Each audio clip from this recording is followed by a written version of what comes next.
Hi, everybody. This is Erica Mello and Susan Clinton, and welcome to podcast episode number 94. Oh my. I know, right? I keep on trucking. We're still going to 100. We still want to get your testimonials. So if you haven't written us a testimonial on anywhere you listen to podcasts, but if you have an iTunes account, we would appreciate you leaving us a testimonial or a review. That would be really helpful. We would love to get to 100 before 100 episodes, and it really helps us get found more often when we have that 3-figure review number. So thank you in advance. We really appreciate it. And one more quick announcement. Susan and I mentioned this on the last podcast episode. If you didn't have a chance to listen to it, we are having our first Tough to Treat retreat on May 1st, 2021, in a couple of months now. Well, it's about a month and a half. It is a Saturday, May 1st from 10 to 4, roughly, Eastern Standard Time. Yeah, Eastern Standard Time. Mm-hmm. Yes, Eastern Standard. And it's going, details to follow, but it's going to be chock full of, clinical cases, learning. We're going to have some hot seats and maybe have a couple live patients. And we just wanted to make that announcement. If you have any questions or would like to get on the wait list, please email myself, Erica at ericamello.com, or Susan at embody-pt.com.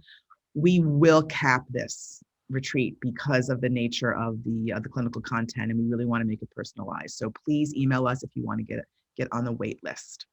So now on to the intro for this interesting patient. I've actually only seen him virtually. So this is a professional, semi-professional cyclist. And this is about red flags. I mean, I know we did a podcast a long time ago about red flags, but yeah, right. I think we entitled it Red Flags. Mm-hmm. And this is a case of a red flag maybe leading to a musculoskeletal issue in the cardiac sinus. So it's a great episode, and this patient was extremely interesting to treat, and it was all done virtually, I may add. Hope you enjoy it. Okay, see you all soon.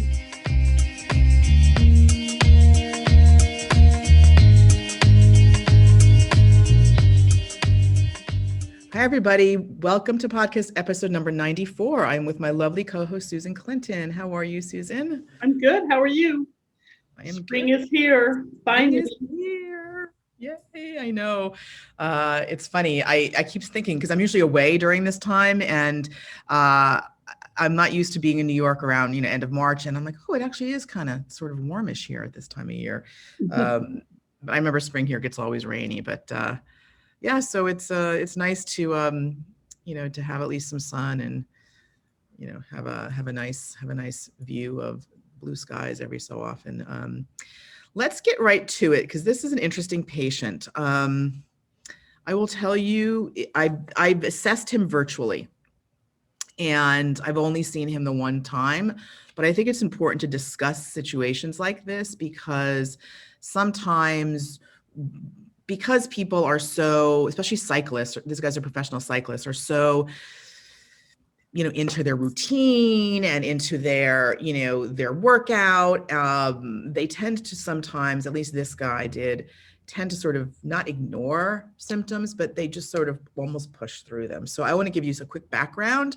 And once again, I did this virtually, and I can tell you, I'll give you his background first. And then once again, I think in the past podcast, we talked about listen to the patient and then make a diagnosis. And so I'll tell you what he told me, and then we could play with it from there. And then I will to tell you what I did virtually. So his is in his early 60s, okay? A semi-professional cyclist, an endurance athlete, self-described endurance athlete, has a day job. He's been a cyclist for over 12 years, okay, if not more. He travels quite a bit, still to this day, traveling on airplanes. And he is extremely, that's his main sport, to be honest. I mean, he does some other things, but his past sport history, he was 20 years as a martial artist. So he went from martial arts with moving parts to a fixed sport with, his hands on the wheel. So he stopped probably about 15 years ago. The karate, the martial arts. So he does, his only other issue at this point is he does random weight training. That's his main thing. He does wear a heart rate variability, HRV, the elite HRV, he told me he wears. His low resting pulse, sort of a classic for one of these types of athletes, like 50 to 60. He gets his heart rate up to 165 to 170 when he's on the bike. Okay, so that's sort of the background. He has a history of, I'll tell you, actually, I won't tell you his history. I'll tell you his falls off the bike. He's had 2 or 3 falls off the bike, one in 2011, where he lost consciousness. Ooh. No, well, I'm assuming he had a concussion. He didn't really remember. It was about 10 years ago. And he was in his 50s at that point, right? Can you imagine? The second fall was 2014, where he hurt his right glenohumeral joint. The third fall was 2016, where he hurt his left hip.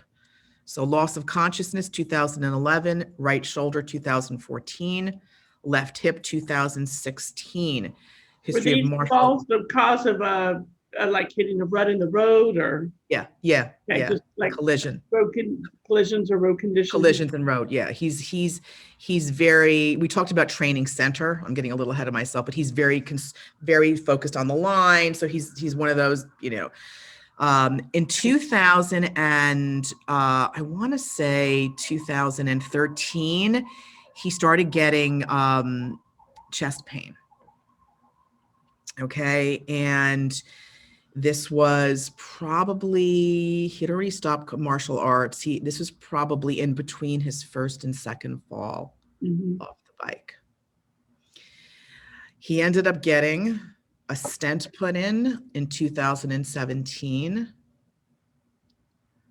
Then he ended up getting, I didn't know you could have a second stent put in, but he had a second stent put in 2020. So 2 stents for the LAD, left anterior descending.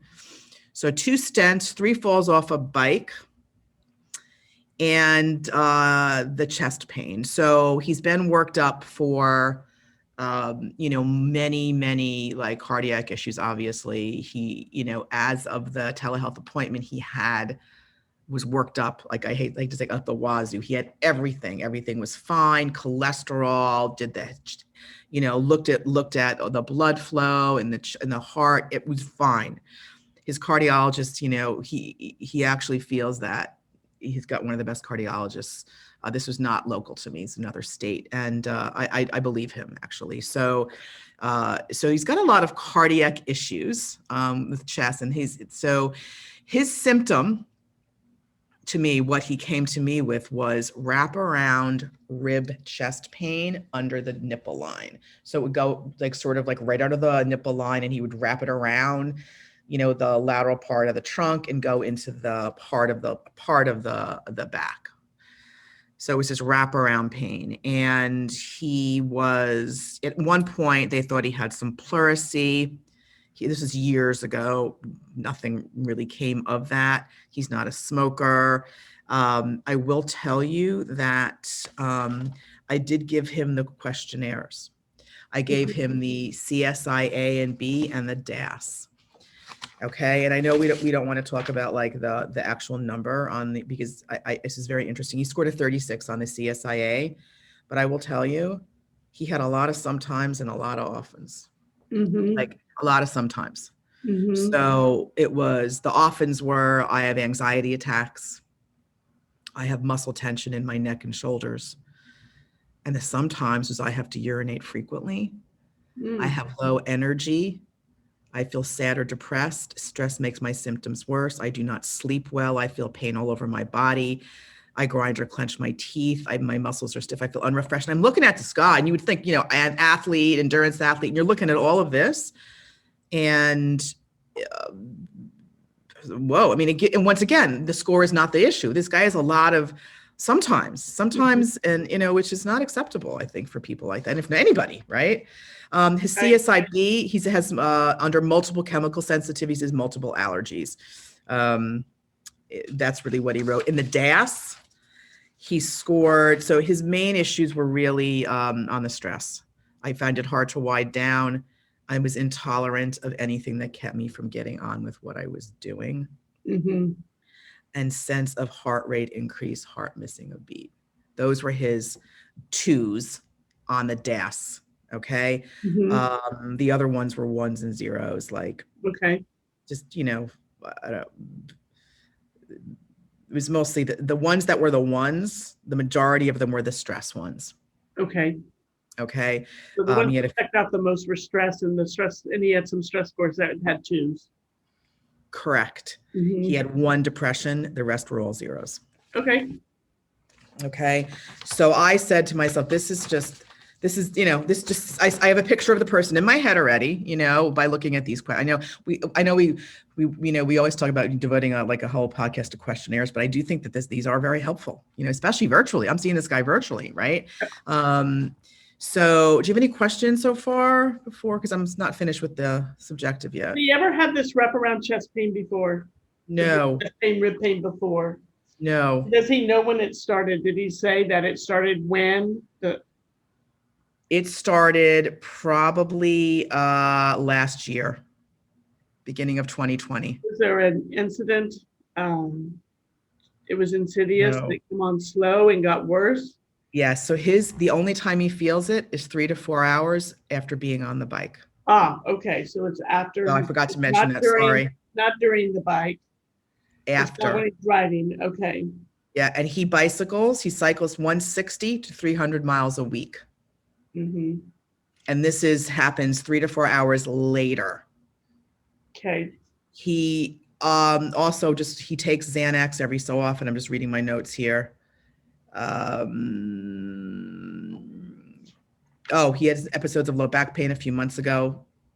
Other than that, his main issue were the falls off the bike and this issue with his cardiac history.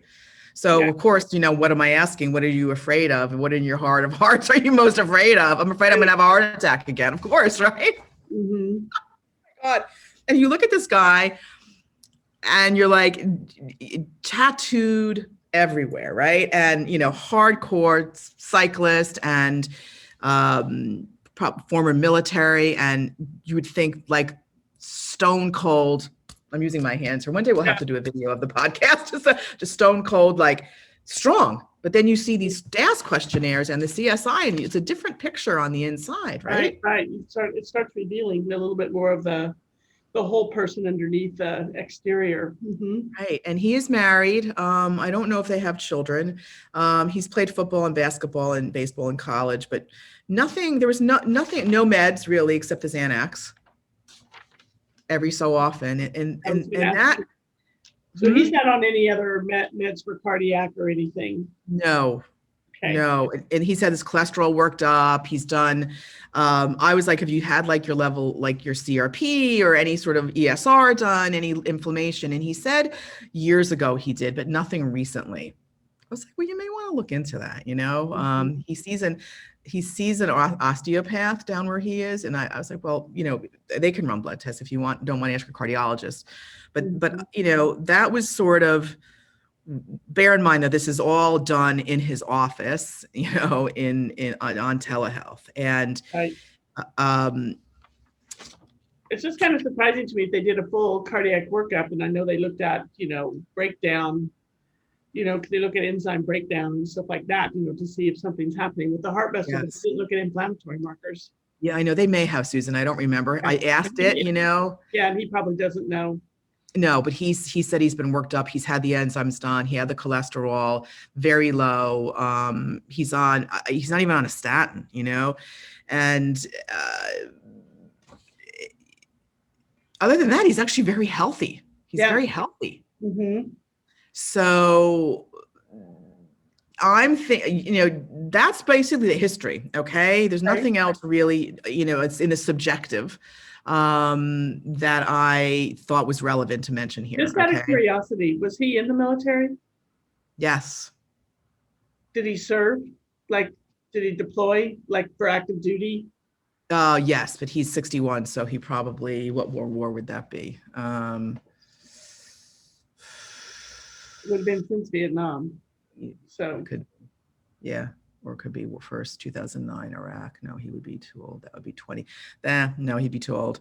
So he maybe late Vietnam, maybe. I don't know. He's a bit young for did that, he but say he was in like active military, like war deployment, or did he just not say?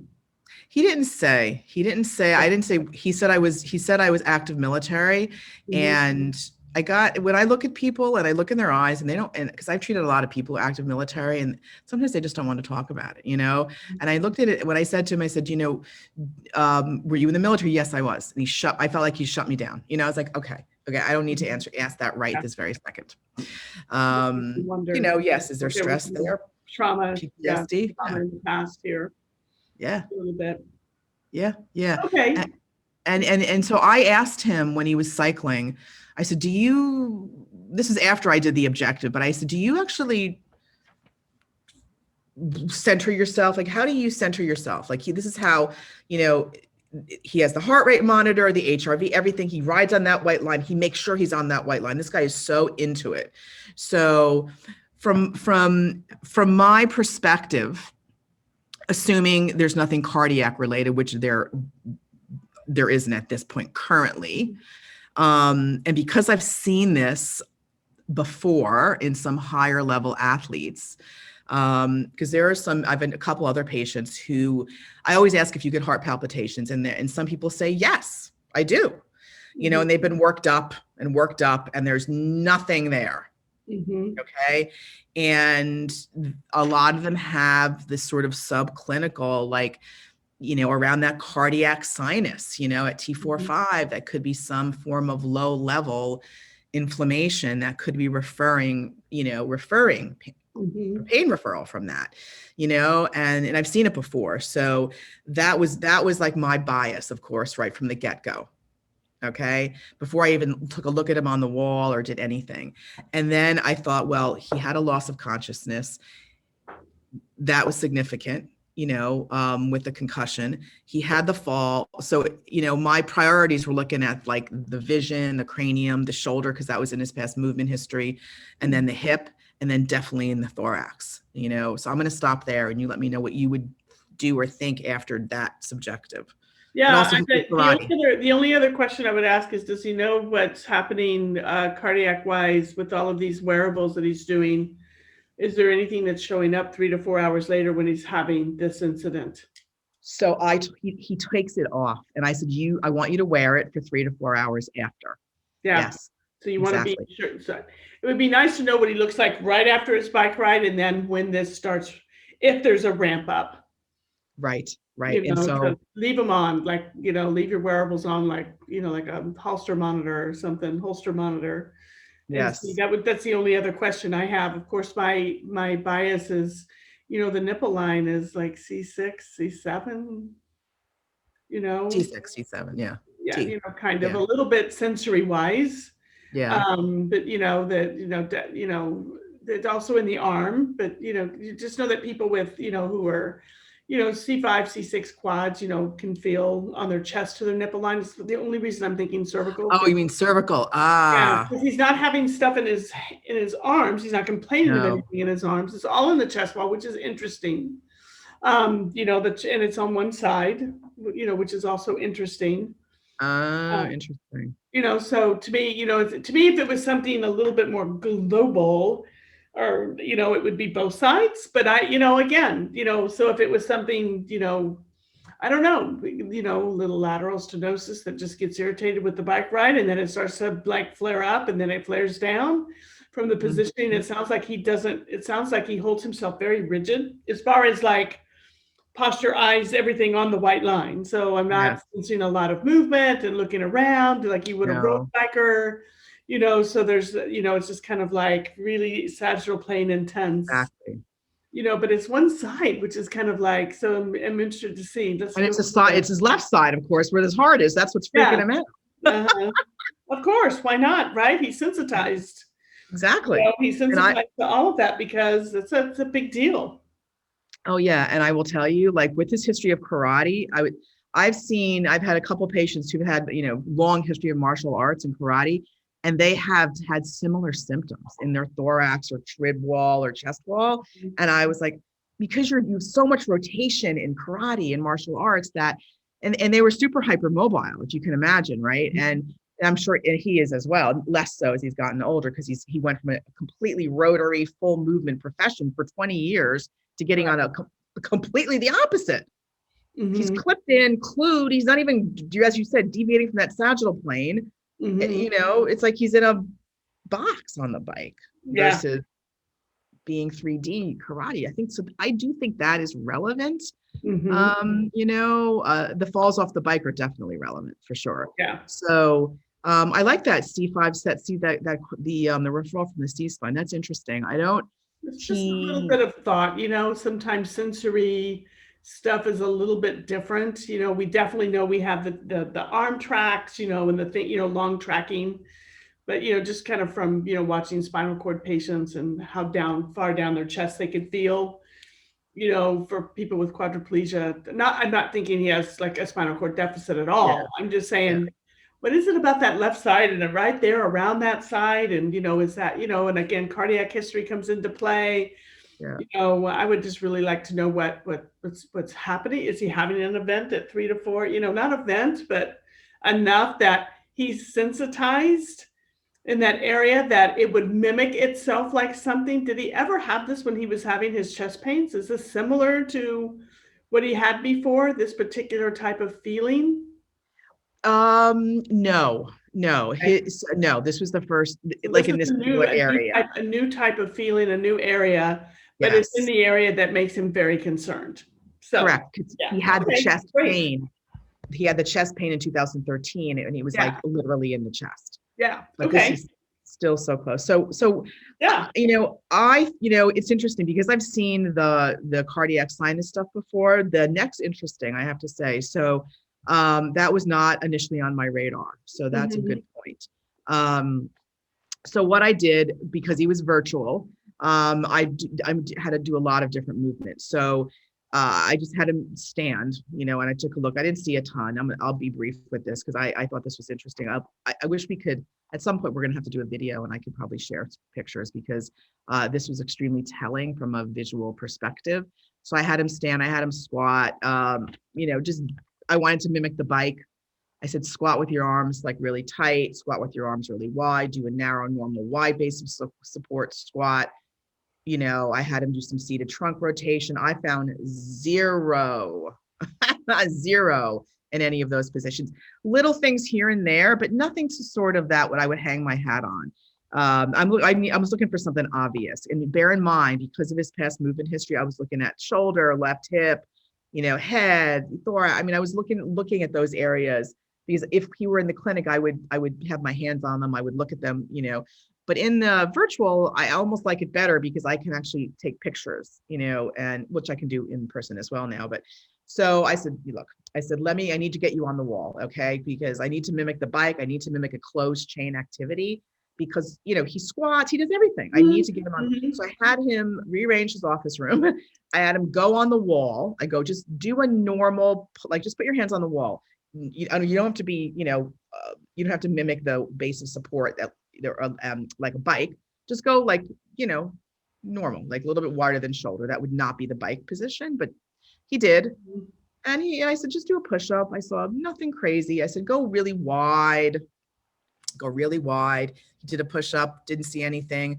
And we had to rearrange the camera a little bit. And bear in mind, just for the listeners, I did, as I did seated trunk rotation. I did the squat. I did a squat with an arm lift. I did a seated arm lift. I did a lot of that. I did a lunge. I did a lot of those things just because I wanted to, it was virtual. I wouldn't do that much in the clinic. Then I said, put your arms in the position that you would be the same width as if you were on the bike. He did. And then I said, lean forward like you're going to lean forward like you're on the bike. And boom, that was it.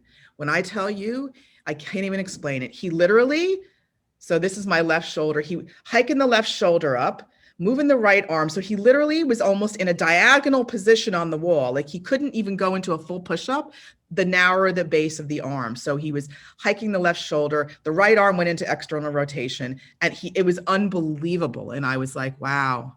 It took me that long to do that. I should have done that at the beginning, right? But but that's a hard position to assess, Well, no, you you know? you still had to look at his shoulder and you still had to look at his hip. Yes, exactly. Because of No, its thickness. exactly. But if So, you, yeah, but if you think about it, I mean, if you think about it, yes, I couldn't get him on the bike, but I'm like, well, let me see if I can do the next best thing.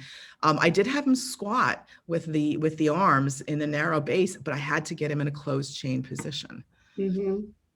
and that and I said, can you do a push-up? I go, do you do push-ups? He's like, yeah. I go, how wide are your arms? He's like, oh, really wide. I'm like, okay, because he looked okay in that position. But the minute he went narrow, the shoulder couldn't adapt, the neck couldn't adapt, the Mhm. thorax couldn't adapt at all. The hip looked pretty Is okay. it He his left seated. shoulder that he fell on? Yes, he fell on his left shoulder, and then he had a right shoulder injury 3 years later. So they are both in the picture for me. Okay. And then the hip was out at that point. Okay. I didn't think that was a main Yeah. driver because of being his arms on the wall. Mhm. It was either left or right shoulder, thorax, or neck. I'll Mhm. stop there and you let me know what your thoughts are. No, What I your find it very interesting. My thoughts are, I'm are kind of circling back to this whole idea where he watches the line. I Mm-hmm. no, I can't get the eyes, the cervico-ocular kind of thing out of my head. I feel like that must be some piece of it, whether it's the main driver or not. Um, but but it's got to be in there. And I'm wondering if that, as he brings his arms in, there's got to be something, a little neural tension going on too. Because why, when the arms come closer, do we start seeing all these deviations? Yeah, there's probably a little bit of a joint, something or other as well. But I Mm-hmm. just can't get the eye, head, neck, arm, and now that's starting to bring the neck into me a little bit more. So something eye, Yes. neck, arm, that, and then he wants to stare at that line. And is this an adaptation that he's made to like be able to, he's had to like do something because he won't twist his trunk, he'll fall off the bike, right? Yes. So he's doing this twist of the of the upper quarter to like maybe guide that. Is the cycling that he does? Is he on a track?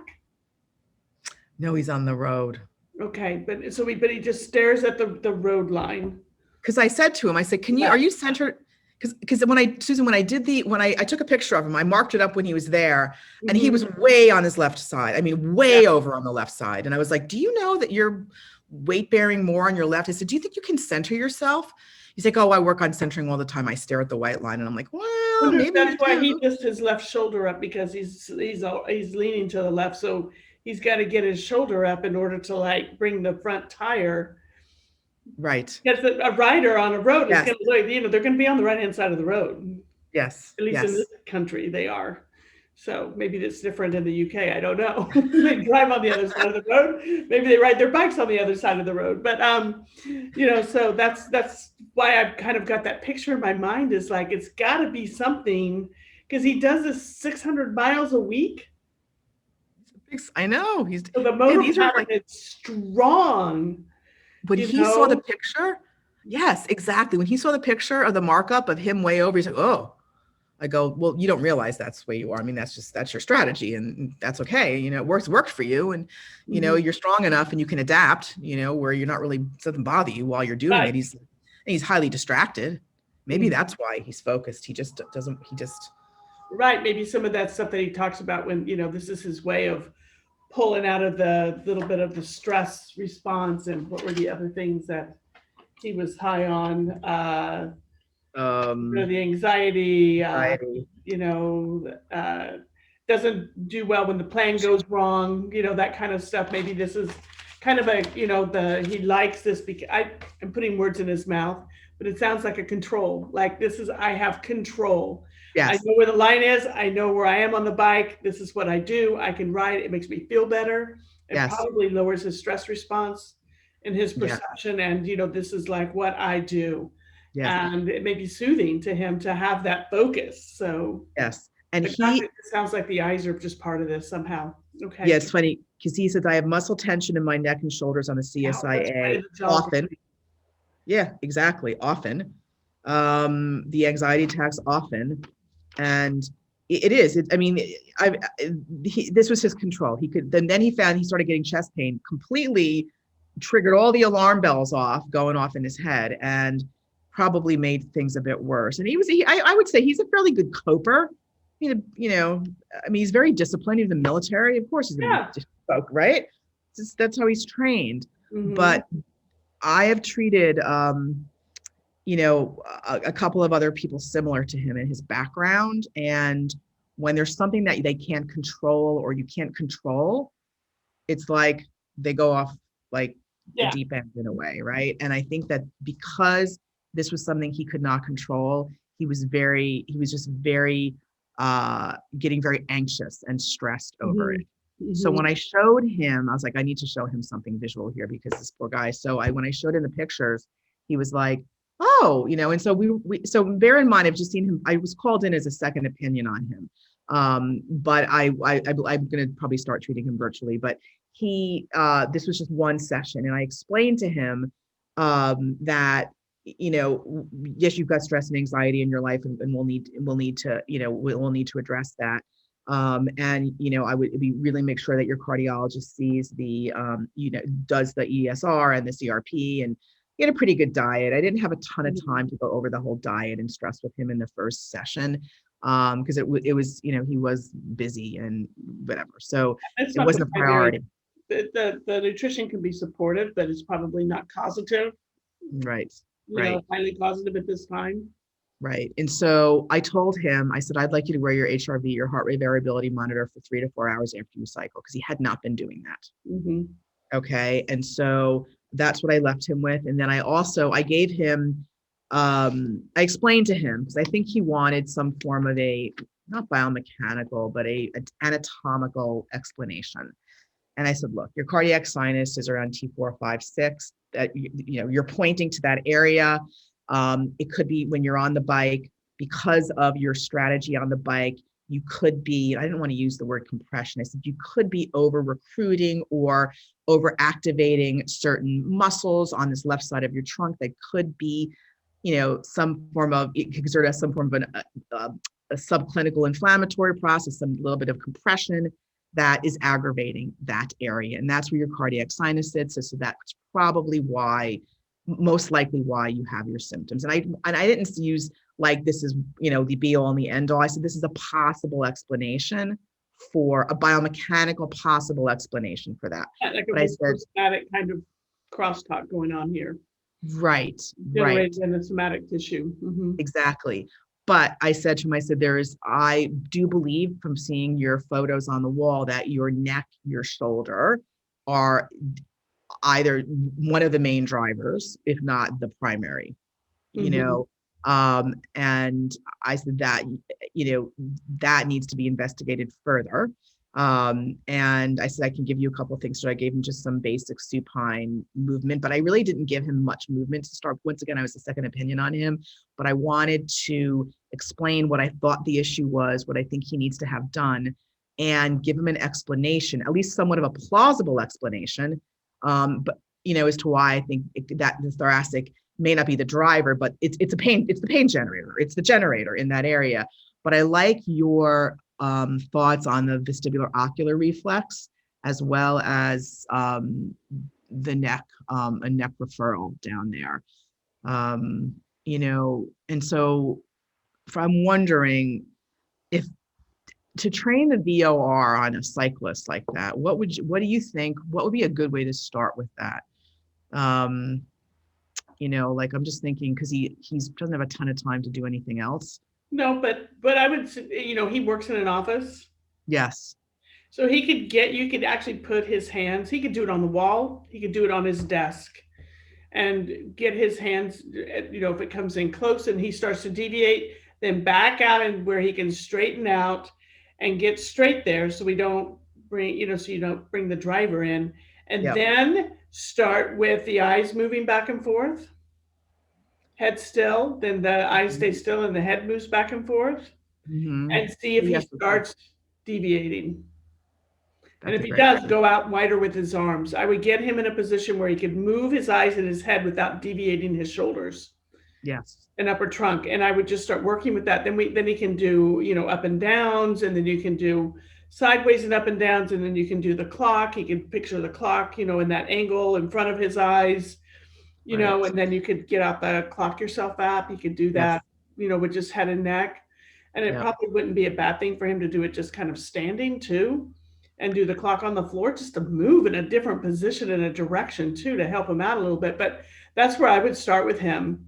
Yeah. It's in Yeah. the position, because just sitting straight, he's probably going to be okay. I mean, he could do it with his head straight, but Yeah. it's not functional for him. He needs to be on the bike, right? Yeah. His hands need to be So engaged. I would Yeah. like, so I would really like him in that closed paint chain position, but I'd want his arm. I would start him with, where can you weight bear before you start this, left shoulder hunching up to your ear, and become super aware of it. Like, Yeah. so he knows it's happening, Yeah. Yeah. Yeah. and just spend some time playing with that till he can do that. How close can you get your arms before it starts to happen? So back out a little bit. Now Yeah. let's add something in, and then you use that as kind of a, did the driver get worse? Yeah. Yeah. So back off with your eyes and stuff a little bit, and keep Yep. going until he can get that good. And then, just like you always do, load up that exercise, that uh, Yeah. the measure that you're doing, make it harder. Bring your arms in, Yep. and or you can use it as a retest after you do this bit with your eyes and everything. Can you go back and put your arms in this position? So that could be a warm up. Yes. If it does make it better, it could Yes. be a warm up for him for cycling. Like you like a reset, Yeah, like yeah, a reset before yeah, cycling. Yeah. exactly. But Yeah. first, he'd have to train it. You got to get it trained in. It needs to be trained into the position he's in.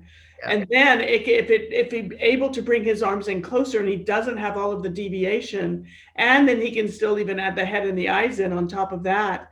Then, but that, even with his arms apart, that could still be an exercise prior to riding. Yes. Yes. That's a great idea. And maybe even something he could do right after, like a Yeah. cool down.